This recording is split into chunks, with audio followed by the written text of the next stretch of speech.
pravi, ne, da s tokom plavajo samo mrtve ribe. Življenje mora biti nenehno plavanje proti toku, ne, proti tistim stvarem, ki ti jih servirajo vlade, politiki, kapital in z njimi povezane strukture. Brezkompromisen iskalec resnice si. Tokrat si se soočil, dejala sva z Dickom Martyjem, torej lovcem na resnico o vojni proti terorizmu. Sedel si ob bok dolgoletnemu tajnemu agentu Cvedeninu, pa avtorju knjige o Bradleyju Manningu. Ja, to so bila posebna doživetja. Mislim, da je bilo, zdaj bo že 2 leti, čas hitro beži. Ta Glenn Clark je nekaj posebnega. 20 let je bil izjemno visoko v vrstah CIA. V bistvu je bil en najvišjih operativcev v tej vojni proti terorju, ko so lovili tele teroristične osumljence, za katere se pol izkazalo, da je večina nedolžnih. Ne. Tak najbolj drastičnih primerov, ne, o katerem sem tudi pisal, je Khalid al-Masri, nemški državljan z libanonskimi koreninami, ki so ga na Silvestrovo, zdaj se ne spomnim, mislim, da je bilo 2003, ujeli v Makedoniji, kamor je šel, ker se pač doma zgregal ženo.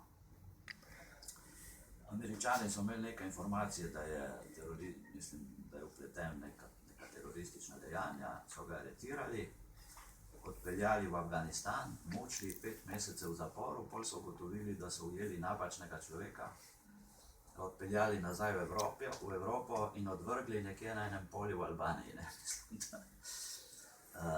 To je ta vojna proti terorju. Zdaj tale Glenn Clark, ne, ki je bil v bistvu zelo visoko v tej hierarhiji CIA, ki se s tem ukvarjala, je napisal eno izjemno knjigo Zasliševalec. To je v bistvu knjiga, kakršnih ni dost, ne, ker je v bistvu polovica knjige prečrtana, začrnjena, ne, ker mu CIA pač ni dovolila objavljati stvari, za katere meni, da je še, mislim, prezgodaj, da bi prišli v javnost. Ta Glenn Clark je po 20 letih službe v CIA izstopil iz te organizacije, ne, ker je vendarle po 20 letih se v njem prebudila vest, ne lahko rečemo. Ugotovil je, da CIA v bistvu počne napačne stvari, ne, da Amerika samo teta tiste temeljne svoboščine, na katerih v bistvu temeljijo Združene države. Ne. In je imel velike probleme zaradi tega, ne, ker je to napisal, ker je to začel javno kritizirati politiko organizacije, v kateri je sodeloval. Imel je probleme tudi potem, ko je napisal to knjigo. Ne. Ampak je v bistvu en zgled človeka, ki je spregledal, ne, če lahko tako rečemo. Ne.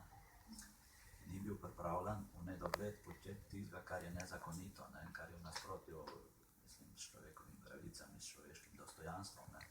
S temi ljudmi, ki so jih tukaj ugrabljali po celi Evropi, ne, sred Milana so.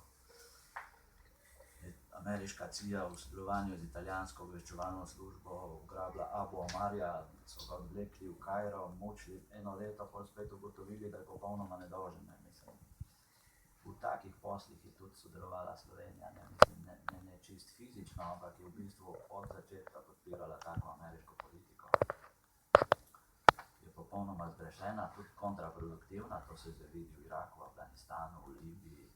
Ne, včeraj smo imeli eno debato na radiju. Pred 3 leti je padel Gaddafi, ves svet, vsi mediji so pisali o tej vojni proti Gaddafiju, zdaj je tam že 3 leta tak kaos, o katerem noben več ne piše, mislim. Ker pridejo tisti, ki so podpirali napad na Libijo, pridejo protislovje s samim sabo, ne. Torej molčijo o kaosu, ki je zdaj tam nastal. Ne. Ampak ta kaos je točno posledica popolnoma nepremišljene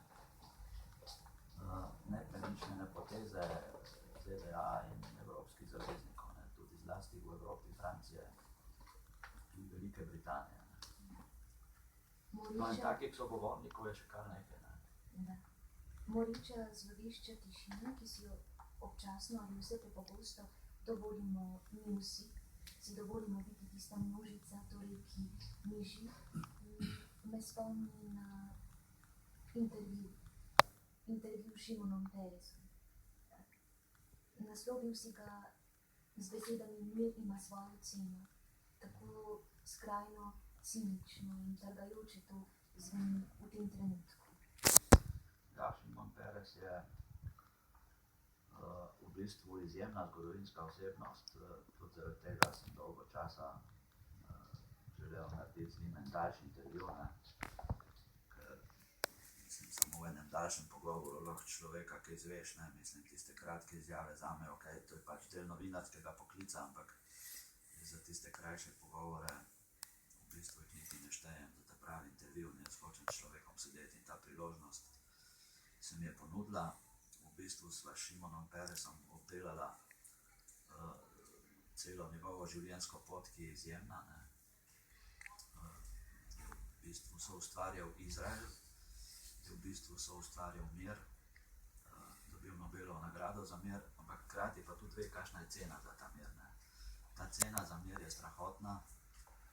Bil je, to se je prav izkazalo pri sporazumu iz Osla, takrat leta 1993, zaradi česar je pol tudi skupaj z Arafatom in Rabinom dobil Nobelovo nagrado za mir. Očitno ta nagrada je bila prezgodaj preuranjena, ker je Oslo v bistvu sam zašel pol lastna protislovja. Zakaj je sporazum? Takrat je bilo neko upanje, jaz sem takrat bil na Bližnjem vzhodu. Takrat sem bil dopisnik v sedežem v Kairu, ampak sem ves čas hodil v Izrael in k Palestincem, sedeno v tem, v Gazo, Zahodni breg. Takrat je nastalo neko upanje, ampak to upanje je bilo zelo hitro pokončano, ker se v bistvu s sporazumom iz Osla niso lotili ključnih tem. So jih preložili na prihodnost, to je bila usodna napaka. Niso se lotili problema beguncev, niso se lotili problema mej, niso se lotili problema Jeruzalema in vsi ti problemi so živi še danes. Ker takrat niso bili rešeni, ko je bila zgodovinska priložnost za to. Resnično takrat sta se obe strani prvič skupaj vzeli s pomočjo Norvežanov. Norvežani so tukaj odigrali ključno vlogo, so imeli tajna pogajanja gor v vaseh okoli Osla, zato se tudi sporazum imenuje, v bistvu je bil sklenjen v Oslu. In v bistvu zdaj že 20 let, kar je ta sporazum iz Osla bil sklenjen, ampak paradoksalno je situacija v Palestini in v Izraelu na zasedenih ozemljih v bistvu še slabša, kot je bila. Potem imam v knjigi nekaj izjemnih sogovornikov, zlasti recimo Avija Šlajma, ki je oster kritik izraelske politike, profesor mednarodnih odnosov v Oxfordu, avtor dveh izjemnih knjig o Palestincih in Izraelu. On pravi, in o tem ni